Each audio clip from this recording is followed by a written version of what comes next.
What up, gamers? Welcome back to Gamers Bay, and today we're going to take a look back at the 1993 version of Star Wars Arcade.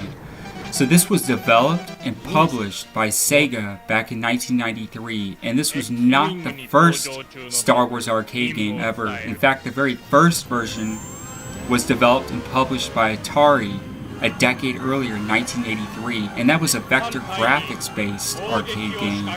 Although Sega's version shared a lot of similarities to Atari's original version from a decade earlier. One thing to note though is that the graphics in this game had a more blocky 3D type of feel to it that was very similar and reminiscent of the original Starfox from the days of the SNES. In fact, it kind of felt a lot like I was playing Starfox for a while. Another thing to note about this game is that it's actually very short. There's only a few stages in total, and it's very repetitive. While the graphics seem really compelling, and they really were for the time, for that era in gaming, it just kind of felt like you're just doing the same thing over and over again. Another sour note about this version of Star Wars Arcade was the fact that the controls were not very good. You can see that my ship really doesn't manage to keep up with the TIE fighters it's chasing after. They're much faster and they can turn much quicker. Another thing to note is that you actually had first-person and third-person perspectives that you could switch between at any point during gameplay. I thought that part was really cool. You can see I just switched to a third-person perspective. So that was really interesting. Another thing to note is that I'm actually running this in MAME, and up until just a few years ago, this game really didn't emulate very well at all in MAME. It does not emulate perfectly. It's pretty close to how it played in the arcades, but it's not perfect. And if you were to compare this to the gameplay in the arcade, the controls really aren't much different. The arcade version kind of, in the arcade, this game actually did kind of suffer with the controls, just almost as bad as it does in MAME. So going back to the comparison of this Sega version of Star Wars Arcade in comparison to Starfox, it really feels a lot like it in many aspects. You can see the glowing, the light up targets. Feels a lot, very, very similar to the original Starfox. Not so much the N64 version, but the SNES version. And emulating this game is not perfect in all parts. This part I thought was the worst, going through these shafts. And like here, right this part, I kept having to pull myself down. I kept hitting the roof. You can see it really slowed down right there. So emulation's not perfect, but it is playable in MAME. This is, like I said, this is MAME 183. I tried to run this in MAME 184, and it ran a lot worse. So I backtracked to 183. The explosions in this game are really cool. I thought that was really interesting. The most compelling part of this game, I thought, was actually the battle in the Death Star. It's kind of an open playing field. You can pretty much fly in all directions, and you can see it gives you an indicator. It says, like, for this next stage, we have to take out at least 30 TIE fighters.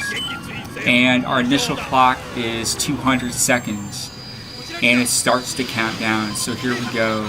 So now we're approaching the Death Star. I thought this was really cool, and I really liked how they portrayed the Death Star in this game. But what really kills this game is the idea that you can never catch up to the TIE fighters. You know, they can turn faster than you turn so slowly, and when they fly by you trying to turn around, they're already gone, they're already out of view. And this part was really daunting because you have all these aerial guns that are firing at you besides the TIE fighters themselves, and that makes it very, very challenging. And you actually have two weapons. You have your primary gunner, and then you have a secondary sort of like a missile attack that you can unleash. on your opponents. But this part I was unable to get through. It was really difficult. In fact, I actually died. I'm going to die right here in just a second. Mission incomplete. And I was already down on my health. And but we're going to continue it. But anyways, yeah, this is a really interesting game. Just a few short stages, unfortunately. There is some licensed music in here. I'm not sure if I'll have to cut that out. Because you know how LucasArts is. Disney might throw a fit over some of that. But this doesn't fall under fair use, so everything should be a-okay. Now, if I was to compare this to Atari's original Star Wars arcade version, I would actually have to choose Atari's version over Sega's. I actually thought it was more compelling. The graphics were a bit simpler. Not quite as much compelling in the realm of 3D as compared to this, but I thought the gameplay was better. You had better controls. You had, it was better maneuverability of your characters. And it seemed like it was a more playable game. This game just felt broken from the very beginning. In fact, I played this back in 1993 when this game first came out, when it first hit arcades. And even back then, I was like, man, I kind of walked away from this frowning. I thought, the game looked like fun when I first saw it, and I shoveled my dollar into it. And that's actually how much the arcade charged for an initial play, was actually $1. So this was not a cheap game back then. Most games were still a quarter or 50 cents during that time. And I kind of walked away frowning, and I really couldn't get into this game very much. But the graphics were really spot on. I thought the graphics were great, and I kind of like it makes me wonder, were the creators of Starfox somehow, were they somehow influenced by Sega's Star Wars arcade? Because that's what it feels like, When Starfox came out, man, it had graphics that were so incredibly similar to those that are portrayed here. So anyways, that is Sega's version of Star Wars Arcade. Like I said, this well-running game, it's hardly playable. I don't really recommend it. If you really want to play a more playable version, I would go with Atari's version. That actually runs very well in May 183.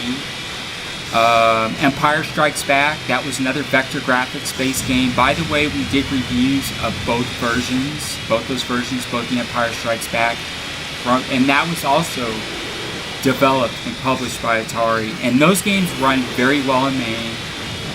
They're very much playable. And this version, I just don't recommend it. It's just not that fun. It was more fun to watch.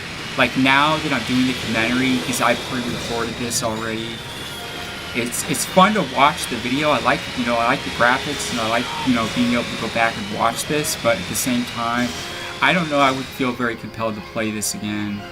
Too repetitive, and like I said, too many problems with controls and maneuverability. You can see how slow the ship moves. And the indicator, look at the indicator icons, and that's actually a glitch in main. You can see the indicators, they're basically telling you to fly in this direction, those yellow indicators. They don't line up right with the enemies. And so it's very misleading, so you're constantly chasing after these elements to try and catch up, and you can't seem to do it, But anyways, that is Sega's version of Star Wars Arcade. Be sure to like and subscribe to stay up to date with our latest videos. If you haven't already checked it out, check out Gamers Bay Community on Google+. There'll be a link below in the description. And until next time, take care.